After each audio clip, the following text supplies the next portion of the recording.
Hello again. It's been a little while. We are in California on the wine frontier. We're still in Larchmont, I am, but we are in California from a wine point of view. This is a Cabernet Franc, the Prior, from Relic, whom we've, you know, discovered quite a bit of wine from over the last year or so. As you recall, the Prior is their Cabernet Franc blend. It's something we've had once before. We had a 2012. This is a 2014, which was another great year in Napa. It's just about ready to drink.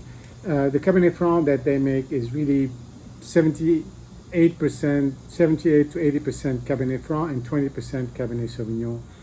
The Cabernet Franc comes from the Frediani vineyard, which is dry farmed, and in a year like 2014, which was very dry, it's going to be interesting because it was warm and dry, but still Frediani seems to like to stick with a dry farming, and it's paying off now because there's less and less water, so the vines are already trained for that. I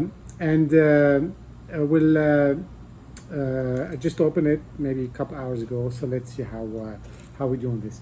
On the color is red. I mean, it's really the Cabernet color. Now, you know, I don't know that there's a big difference between Cabernet Franc and Cabernet Sauvignon from a color point of view, but this could be either. On the nose, this is where you start getting the difference. The Cabernet Franc to me has always had a little bit more flowery notes, you know, nose than Cabernet Sauvignon. So it's got this mix of fruit and floral that I really like.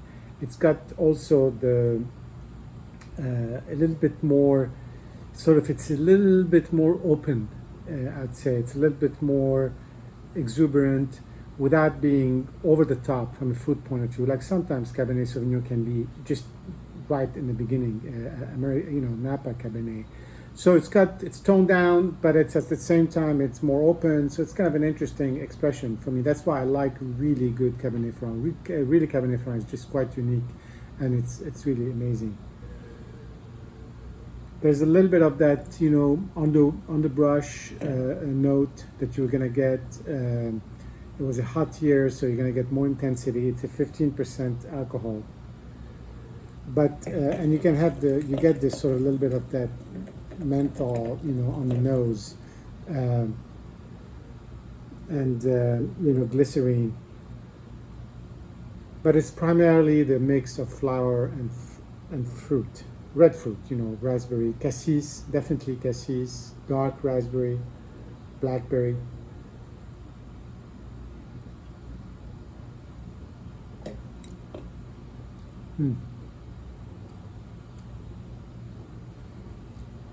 The tannins are there, and they really get you on the finish, but they're very they're very appealing. I mean, they're sort of kind of more of a caress, if you want, as opposed to like a, you know, drying, you know, impression. And it's the mouthful is just, again, very bright. It's just a very pleasant wine to drink as is, like this. I mean, it's gonna go with food, of course, but on an afternoon like today, I think it's just really very pleasant. It could take a little bit of cold. It was in the fridge for a few minutes, and I think it can definitely use that on a hot afternoon like this. But at the same time, it still comes through, as we said, with this sort of mix of fruit, flower, of a little bit of underbrush, that glycerine, you know, from the alcohol, a little bit of dryness from the tannin on the end, but it just puts a little bit of a lid on things. It doesn't really disrupt anything.